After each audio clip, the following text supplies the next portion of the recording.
Today, I'm going to take a look at a couple different ways that I've used screencasting in the classroom. And what I have pulled up here is my Canvas page for reading. And I'm in my summarizing literature. And on this page, I have two different screencastings. So the one is my notes, which I have on YouTube. Today we're going to look at And these notes I actually created using Screencastify, and I pulled them up because I wanted to look at the reason why Screencastify is not my first choice. For Screencastify, it has you either do the entire screen or your open tab. And with your open tab, then when I'm looking at something in Google, it has all of this extra open in addition to my notes that are here. And even when I zoom in, this extra stuff is still here. Now I like to use the screencasting for my notes because the pages look exactly like what's in front of the kids. So when they're looking at it, they're filling out exactly what I want them to do. But I wanted to go back and also then look at another screencasting that I used, where I use Screencast-O-Matic, which is my preferred screencasting tool.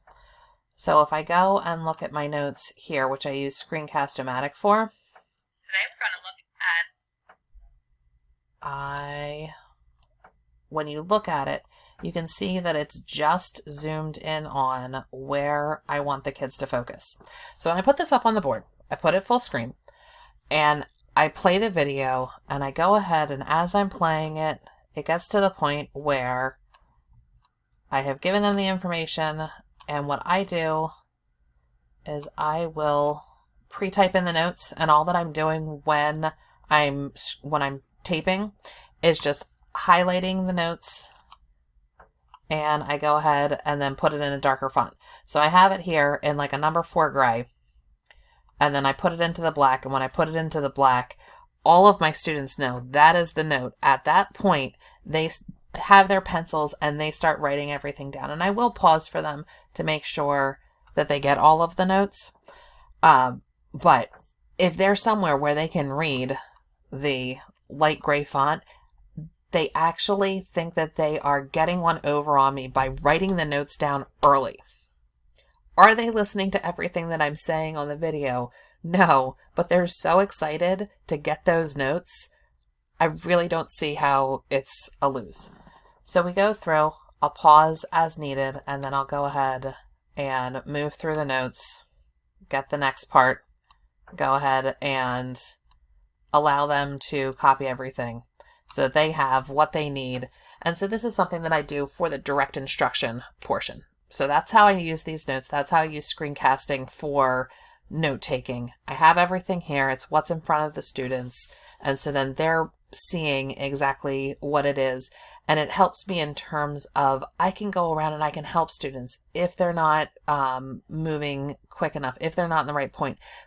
I can go ahead and stop and show them and help them. If I have a student who has something where he needs to have someone script for them, I can then take that time and walk around with my portable mouse and pause when I need to pause.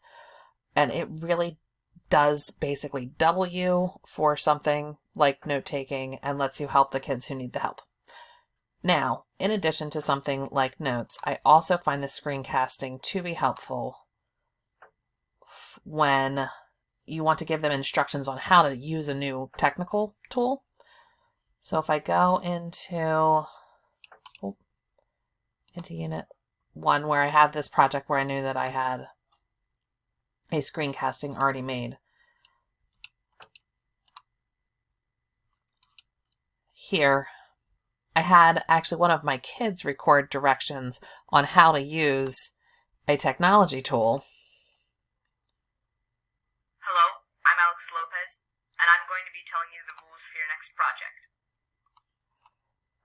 Your comic needs to be 4 to 6 frames long, and it has to summarize. And my students thought that it was just so great that I showed them something where Alex was narrating the whole thing and that he showed them how to go step through step. And then it shows them how to use the tool with the buttons, where the mouse goes. And since it's there on Canvas, they were able to go back and access the videos so that they could learn how to use the different portions of it. The last thing that I wanted to mention, when you're done with using Screencast-O-Matic and you're ready to upload it, you can go in and rename your videos where the Screencastify automatically named it for whatever was the name on the tab. Because I go into a document multiple times and I record sections of it, being able to have a label saying this is what these notes are helps me get organized, because otherwise I would look at them and they look the same and all of them had the same name here of the answer key grab and go, where that wasn't specific enough for me. So as a teacher, for organization, that's another reason why I like using the Screencast-O-Matic over the Screencastify.